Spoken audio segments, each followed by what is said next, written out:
Hi hello ಎಲ್ರಿಗೂ ನಮಸ್ಕಾರ. Welcome back to ಗಿರಿ ರೂಪ ವೈಟಿ ಚಾನಲ್.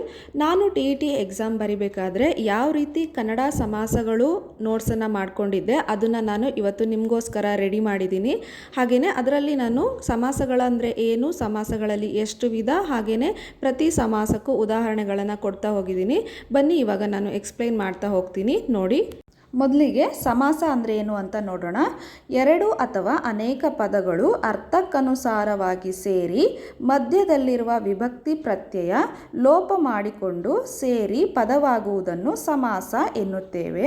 ಸಮಾಸವನ್ನು ಬಿಡಿಸುವಾಗ ಮೊದಲ ಪದವನ್ನು ಪೂರ್ವ ಪದ, ಎರಡನೇ ಪದವನ್ನು ಉತ್ತರ ಪದ ಎನ್ನುತ್ತಾರೆ. ಒಟ್ಟು 8 ಸಮಾಸಗಳಿವೆ. ಅದರಲ್ಲಿ ಮೊದಲನೇದು ತತ್ಪುರುಷ ಸಮಾಸ. ಉತ್ತರ ಪದದ ಅರ್ಥ ಪ್ರಧಾನವಾಗಿದ್ದರೆ ಅದನ್ನು ತತ್ಪುರುಷ ಸಮಾಸ ಎನ್ನುತ್ತಾರೆ. ಉತ್ತರ ಪದ ಅಂದರೆ ಎರಡನೇ ಪದ, ಅದರದ ಅರ್ಥ ಏನಾಗಿರಬೇಕು, ಮೇಯ್ನ್ ಆಗಿರಬೇಕು. ಪೂರ್ವ ಪದವು ತೃತೀಯ ವಿಭಕ್ತಿಯಿಂದ ಸಪ್ತಮಿ ವಿಭಕ್ತಿವರೆಗೆ ಅಂತ್ಯವಾಗಿರಬೇಕು ಅಂತ ಹೇಳ್ತಾರೆ. ಅಂದರೆ ಪೂರ್ವ ಪದಗಳೆಲ್ಲ ಏನಾಗಿರಬೇಕು, ಅಂತ್ಯ ಪದಗಳು ಇಲ್ಲಿ ತೃತೀಯ ವಿಭಕ್ತಿಯಿಂದ ಸಪ್ತಮಿ ವಿಭಕ್ತಿವರೆಗೆ ಇರಬೇಕು. ಅಂಥವ ಪದಗಳು ನಮಗೇನಾದ್ರು ಸಿಕ್ಕಿದ್ರೆ ನಾವೇನಂತ ಅನ್ಕೋಬೇಕು, ತತ್ಪುರುಷ ಸಮಾಸ ಅಂತ ಅನ್ಕೋಬೇಕು. ಇಲ್ಲಿ ಬೆಟ್ಟ ಪ್ಲಸ್ ತಾವರೆ, ಟಾ ಅಂದರೆ ಆ ಅನ್ನೋದು ಯಾವುದು, ತೃತೀಯ ವಿಭಕ್ತಿ ಇದೆ. ತಲೆಯಲ್ಲಿ, ಅಲ್ಲಿ ಅನ್ನೋದೇನು, ಚತುರ್ಥ ವಿಭಕ್ತಿ. ಕಣ್ಣಿನಿಂದ, ಇಂದ ಅನ್ನೋದು ಪಂಚಮ ವಿಭಕ್ತಿ ಅಲ್ವಾ. ಸೊ ಇಲ್ಲಿ ದೆಸೆಯಿಂದ ಅನ್ನೋದು ಸಪ್ತಮ ವಿಭಕ್ತಿ. ಸೊ ಈ ಥರ ತೃತೀಯ ವಿಭಕ್ತಿಯಿಂದ ಸಪ್ತಮಿ ವಿಭಕ್ತಿವರೆಗೂ ಏನಾಗಿರಬೇಕು, ಅಂತ್ಯ ಆಗಿರಬೇಕು ಪೂರ್ವ ಪದಗಳು. ಅಂತಹ ವಿಭಕ್ತಿಗಳನ್ನು ನಾವೇನಂತ ಕರಿತೀವಿ, ತತ್ಪುರುಷ ಸಮಾಸ ಅಂತೀವಿ. ಹಾಗೆಯೇ ಉತ್ತರ ಪದದ ಅರ್ಥ ಏನಾಗಿರಬೇಕು, ಪ್ರಧಾನವಾಗಿರಬೇಕು. ಹಿಂಗಿದ್ರೆ ಏನಂತ ಕರಿತೀವಿ, ತತ್ಪುರುಷ ಸಮಾಸ ಅಂತ ಕರಿತೀವಿ. ಒಂದೊಂದೇ ನೋಡೋದಾದರೆ ಬೆಟ್ಟ ಪ್ಲಸ್ ತಾವರೆ, ಬೆಟ್ಟದಾವರೆ. ತಲೆಯಲ್ಲಿ ಪ್ಲಸ್ ನೋವು, ತಲೆನೋವು. ಕಣ್ಣಿನಿಂದ ಪ್ಲಸ್ ಕುರುಡ, ಕಣ್ಣು ಕುರುಡ. ಕವಿಗಳಿಂದ ಪ್ಲಸ್ ವಂದಿತ, ಕವಿ ವಂದಿತ. ವ್ಯಾಘ್ರ ದೆಸೆಯಿಂದ ಪ್ಲಸ್ ಭಯ, ವ್ಯಾಘ್ರ ಭಯ. ಇವು ಉದಾಹರಣೆಗಳಾಗಿವೆ. ನೆಕ್ಸ್ಟು ಎರಡನೇ ಸಮಾಸದ ಬಗ್ಗೆ ನೋಡೋಣ. ಎರಡನೇ ಸಮಾಸ ಕರ್ಮಧಾರೆಯ ಸಮಾಸ. ಪೂರ್ವ ಪದವು ವಿಶೇಷಣವಾಗಿದ್ದು ಉತ್ತರ ಪದವು ವಿಶೇಷವಾಗಿದ್ದರೆ ಅದು ಕರ್ಮಧಾರೆಯ ಸಮಾಸ.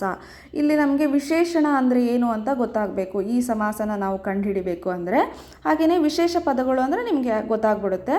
ಇಲ್ಲಿ ಪೂರ್ವ ಪದಗಳನ್ನ ನೋಡೋಣ. ಎಕ್ಸಾಂಪಲಲ್ಲಿ ಹಿರಿದು, ಕೆಂಪಾದ, ಹಳೆದು, ಕಪ್ಪಾದ, ನೀಲಿಯಾದ, ಹಸಿರಾದ, ಕಿರಿದು, ಈ ಥರ ಪದಗಳನ್ನು ನಾವೇನಂತೀವಿ, ವಿಶೇಷಣ ಪದಗಳು ಅಂತ ಹೇಳ್ತೀವಿ. ಇಲ್ಲಿ ಹಿರಿದು ಪ್ಲಸ್ ಬಾಗಿಲು. ಬಾಗಿಲು ಅನ್ನೋ ಪದ ವಿಶೇಷವಾಗಿರಬೇಕು. ತಾವರೆ ಅನ್ನೋದು ವಿಶೇಷವಾದ ಪದ. ಕನ್ನಡ ಅನ್ನೋದು ವಿಶೇಷವಾದ ಪದ. ಈ ಥರ ಪೂರ್ವ ಪದಗಳು ವಿಶೇಷಣಗಳಾಗಿರಬೇಕು. ಹಾಗೆಯೇ ಉತ್ತರ ಪದಗಳು ವಿಶೇಷವಾದಂತಹ ಪದಗಳಾಗಿರಬೇಕು. ಈ ಥರ ಪದಗಳು ಸೇರಿಕೊಂಡು ಸಮಾಸ ಆದರೆ ಅದನ್ನು ನಾವು ಕರ್ಮಧಾರೆಯ ಸಮಾಸ ಅಂತ ಹೇಳಿ ಕರಿತೀವಿ. ಈ ಸಮಾಸನ ಕಂಡುಹಿಡಿಯೋದು ತುಂಬಾ ಈಸಿ. ಯಾಕೆಂದರೆ ನಮಗೆ ವಿಶೇಷಣಗಳು ಅಂದರೆ ಏನು ಅಂತ ಗೊತ್ತಾಗ್ಬಿಟ್ರೆ ನಮಗೆ ಪೂರ್ವ ಪದನ ನೋಡಿದ ತಕ್ಷಣ ನಮ್ಗೆ ಗೊತ್ತಾಗುತ್ತೆ ಇದು ಕರ್ಮಧಾರೆಯ ಸಮಾಸ ಅಂತ ಹೇಳಿ ಈಸಿಯಾಗಿ ನಾವು ಫೈಂಡ್ ಔಟ್ ಮಾಡ್ಬೋದು. ಇದು ಎರಡನೇ ಸಮಾಸ ಆಯಿತು. ನೆಕ್ಸ್ಟ್ ನಾವೀಗ ಮೂರನೇ ಸಮಾಸಕ್ಕೆ ಹೋಗೋಣ. ಮೂರನೆಯದು ದ್ವಿಗು ಸಮಾಸ. ಪೂರ್ವ ಪದವು ಸಂಖ್ಯಾವಾಚಕವಾಗಿದ್ದು ನಾಮಪದದೊಂದಿಗೆ ಸೇರಿದರೆ ಅದು ದ್ವಿಗು ಸಮಾಸ ಅಂತ ಆಗುತ್ತೆ.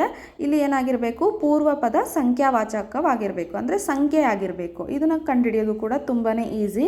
ಉದಾಹರಣೆ ನೋಡಿದರೆ ಗೊತ್ತಾಗತ್ತೆ. ಎರಡು ಪ್ಲಸ್ ತೆರೆ, ಎರಳ್ದೆರೆ. ಇಲ್ಲಿ ಪೂರ್ವ ಪದ ಎರಡು ಅನ್ನೋದೇನು, ಸಂಖ್ಯಾವಾಚಕ. ಹಾಗಾಗಿ ಇದು ಈಸಿ, ದ್ವಿಗು ಸಮಾಸ ಅಂತೇಳಿ ಕಂಡುಹಿಡಿಯೋದು ಈಸಿ. ಹಾಗೆಯೇ ಸೆಕೆಂಡ್ ಎಕ್ಸಾಂಪಲ್, ದಶ ಪ್ಲಸ್ ದಿಕ್ಕುಗಳು. ದಶ ಅಂದರೆ 10, ದಶ ಅನ್ನೋದು ಸಂಖ್ಯಾವಾಚಕ. ಸೊ ಇದು ಪೂರ್ವ ಪದನ ನೋಡಿದ ತಕ್ಷಣ ನಮಗೆ ಗೊತ್ತಾಗುತ್ತೆ. ದಶ ಪ್ಲಸ್ ದಿಕ್ಕುಗಳು, ದಶ ದಿಕ್ಕುಗಳು. ಒಂದು ಪ್ಲಸ್ ಕಟ್ಟು, ಒಗ್ಗಟ್ಟು. ಇಲ್ಲಿ ಒಂದು ಅನ್ನೋದು ಸಂಖ್ಯಾವಾಚಕ. ಹಾಗೆಯೇ ಇನ್ನೊಂದು ಎಕ್ಸಾಂಪಲ್, ಎರಡು ಪ್ಲಸ್ ಮಡಿ, ಇಮ್ಮಡಿ. ಎರಡು ಅನ್ನೋದಿಲ್ಲಿ ಸಂಖ್ಯಾವಾಚಕ.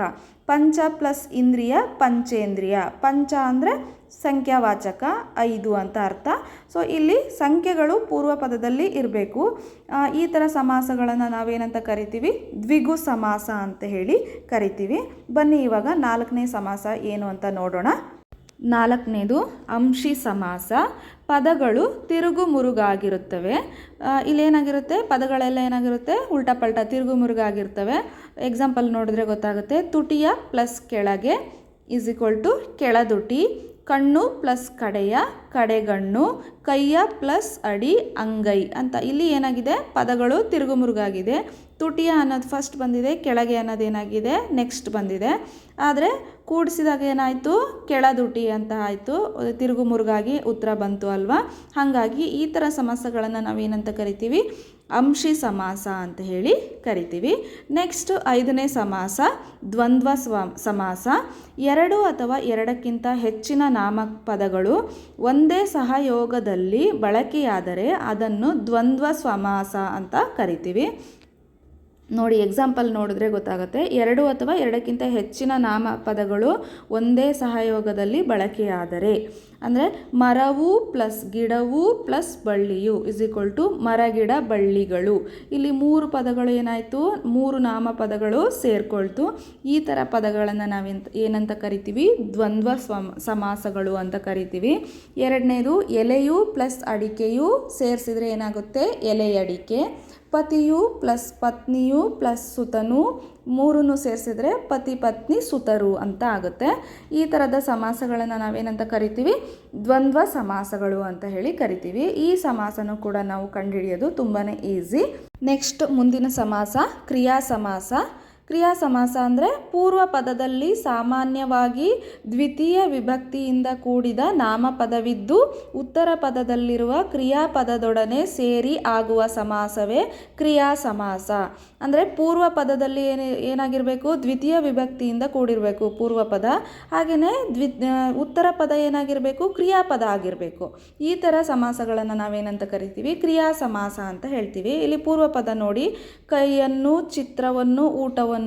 ಅನ್ನೋದು ಯಾವುದು ದ್ವಿತೀಯ ವಿಭಕ್ತಿ ಅಲ್ವಾ. ಈ ಥರ ಪೂರ್ವ ಪದಗಳು ದ್ವಿತೀಯ ವಿಭಕ್ತಿಯಿಂದ ಕೂಡಿರಬೇಕು. ಹಾಗೆಯೇ ಉತ್ತರ ಪದಗಳೆಲ್ಲ ಏನಾಗಿರಬೇಕು ಕ್ರಿಯಾಪದಗಳಾಗಿರಬೇಕು. ತೊಳೆ, ಬರೆ, ಮಾಡು ಇವೆಲ್ಲವೂ ಏನು ಕ್ರಿಯಾಪದಗಳು.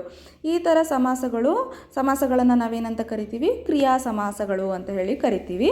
ಕೈಯನ್ನು ಪ್ಲಸ್ ತೊಳೆ ಕೈದೊಳೆ, ಚಿತ್ರವನ್ನು ಪ್ಲಸ್ ಬರೆ ಚಿತ್ರ ಬರೆ, ಊಟವನ್ನು ಪ್ಲಸ್ ಮಾಡು ಊಟ ಮಾಡು ಇವೆಲ್ಲವೂ ಏನು ಕ್ರಿಯಾ ಸಮಾಸಗಳಿಗೆ ಉದಾಹರಣೆಗಳಾಗಿವೆ.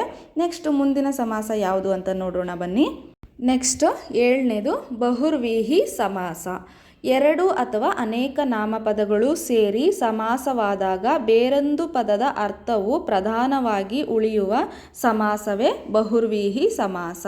ಏನಿಲ್ಲಿ 2 ಅಥವಾ ಅನೇಕ ನಾಮಪದಗಳು ಏನಾಗಬೇಕು ಸೇರ್ಕೊಳ್ಬೇಕು. ಹಾಗೆಯೇ ಬೇರೊಂದು ಪದದ ಅರ್ಥ, ಅದರಿಂದ ಬರುವಂಥ ಪದದ ಅರ್ಥ ಏನಾಗಿರಬೇಕು ಪ್ರಧಾನವಾಗಿರಬೇಕು. ಅಂತಹ ಸಮಾಸಗಳನ್ನು ನಾವೇನಂತ ಕರಿತೀವಿ ಬಹುರ್ವೀಹಿ ಸಮಾಸ ಅಂತ ಕರಿತೀವಿ. ಉದಾಹರಣೆ ನೋಡೋಣ. 6 ಮುಖ ಉಳ್ಳವನು ಅವನು ಯಾರು ಷಣ್ಮುಖ. 6 ಅಂದರೆ ಷಣ್ಮುಖ ಅಂತ ಬರುತ್ತೆ ಅಲ್ವಾ.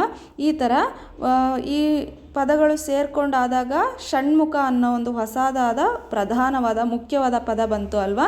ಈ ಥರ ಸಮಾಸಗಳಿಗೆ ನಾವೇನಂತ ಕರಿತೀವಿ ಬಹುರ್ವೀಹಿ ಸಮಾಸ ಅಂತ ಕರಿತೀವಿ. 2ನೇ ಉದಾಹರಣೆ ಚಕ್ರವು ಪಾಣಿಯಲ್ಲಿ ಉಳ್ಳವನು. ಯಾರವನು ಚಕ್ರಪಾಣಿ. ಹಾಗೆಯೇ 3 ಕಣ್ಣನ್ನು ಉಳ್ಳವನು ಮುಕ್ಕಣ್ಣ. ಇಲ್ಲಿ ಷಣ್ಮುಖ, ಚಕ್ರಪಾಣಿ, ಮುಕ್ಕಣ್ಣ ಅನ್ನೋ ಪದಗಳೆಲ್ಲ ಏನಾಗಿದೆ ಪ್ರಧಾನವಾದಂತಹ ಮೇಯ್ನ್ ಆದ ಪದಗಳಾಗಿ ಹೊರಹೊಮ್ಮುತ್ತೆ ಅಲ್ವಾ. ಇಂತಹ ಸಮಾಸಕ್ಕೆ ನಾವೇನಂತ ಕರಿತೀವಿ ಬಹುರ್ವೀಹಿ ಸಮಾಸ ಅಂತ ಹೇಳಿ ಕರಿತೀವಿ. ನೆಕ್ಸ್ಟ್ 8ನೇ ಸಮಾಸ ನೋಡೋಣ. 8ನೇಯದು ಗಮಕ ಸಮಾಸ. ಪೂರ್ವ ಪದವು ಸರ್ವನಾಮ ಅಥವಾ ಕೃದಂತಗಳಿಂದ ಕೂಡಿದ್ದು ಉತ್ತರದಲ್ಲಿರುವ ನಾಮಪದದೊಡನೆ ಸೇರಿ ಆಗುವ ಸಮಾಸವೇ ಗಮಕ ಸಮಾಸ. ಇದು ಏನಪ್ಪ ಅಂದರೆ ಪೂರ್ವ ಪದಗಳೆಲ್ಲ ಏನಾಗಿರಬೇಕು ಸರ್ವನಾಮಗಳಾಗಿರಬೇಕು. ಇದು, ಅವಳು, ಓಡುವನು ಇವೆಲ್ಲವೂ ಏನು ಸರ್ವನಾಮಗಳು. ಹಾಗೆಯೇ ಅಥವಾ ಕೃದಂತಗಳು ಅಂದರೆ ಏನು, ಇಲ್ಲಿ ಪೂರ್ವ ಪದದ ಕೊನೆಯದು ವಿಭಕ್ತಿ ಏನಾಗಿರಬೇಕು ವಿಭಕ್ತಿ ಹೋಗ್ಬಿಟ್ಟು ಹೊಸ ಪದ ಆಗಬೇಕು. ಇದು ಅನ್ನೋದ್ರೆ ಊ ಹೋಗಿ ದು ಆಗೋದು, ಅವಳು ಊ ಹೋಗಿ ಳು ಆಗೋದು, ಓಡುವನು ಊ ಹೋಗಿ ನು ಆಗುತ್ತಲ್ವ. ಈ ಥರದ ಹೊಸ ಪದ ಹುಟ್ಕೊಳ್ಳೋದಕ್ಕೆ ಕೃದಂತ ಅಂತ ಕರಿತೀವಿ ನಾವು. ಇಲ್ಲಿ ಸರ್ವನಾಮ ಅಥವಾ ಕೃದಂತಗಳಿಂದ ಕೂಡಿರಬೇಕು. ಇಂತಹ ಪೂರ್ವ ಪದಗಳ ಜೊತೆಗೆ ಇನ್ನೊಂದು ಪದ ಸೇರಿಕೊಂಡು ಆಗೋದನ್ನು ನಾವೇನಂತ ಹೇಳ್ತೀವಿ ಗಮಕ ಸಮಾಸ ಅಂತ ಕರಿತೀವಿ. ಇದು ಪ್ಲಸ್ ಶಾಲೆ ಈ ಶಾಲೆ, ಅವಳು ಪ್ಲಸ್ ಹುಡುಗಿ ಆ ಹುಡುಗಿ, ಓಡುವನು ಪ್ಲಸ್ ಹುಡುಗ ಓಡುವ ಹುಡುಗ ಇವೆಲ್ಲವೂ ಗಮಕ ಸಮಾಸಕ್ಕೆ ಉದಾಹರಣೆಗಳಾಗಿದೆ. ಫ್ರೆಂಡ್ಸ್, ನಾನು ಟಿ ಇ ಟಿ ಪರೀಕ್ಷೆಗೆ ಸಂಬಂಧಪಟ್ಟಂತೆ ಸಮಾಸಗಳ ಬಗ್ಗೆ ನಾನು ಮಾಡ್ಕೊಂಡಿರೋಂಥ ನೋಟ್ಸು ಇದಾಗಿರುತ್ತೆ. ನಿಮಗೆ ಈ ವಿಡಿಯೋ ಏನಾದರೂ ಯೂಸ್ಫುಲ್ ಅನಿಸಿದ್ರೆ, ಈ ಸಮಾಸಗಳು ನಿಮಗೇನಾದರೂ ಅರ್ಥ ಆಗಿದ್ದರೆ ಈ ವಿಡಿಯೋನ ಪ್ಲೀಸ್ ಎಲ್ಲರಿಗೂ ಶೇರ್ ಮಾಡಿ. ಹಾಗೆಯೇ ಈ ವಿಡಿಯೋ ಇಷ್ಟ ಆಗಿದರೆ ಪ್ಲೀಸ್ ಒಂದು ಲೈಕ್ ಮಾಡಿ, ಹಾಗೆಯೇ ಕಮೆಂಟ್ ಮಾಡಿ. ನಿಮ್ಗೇನು ಅನ್ನಿಸ್ತು ಅಂತೇಳಿ ಕಮೆಂಟ್ ಮಾಡಿ. Thank you so much for watching. Bye.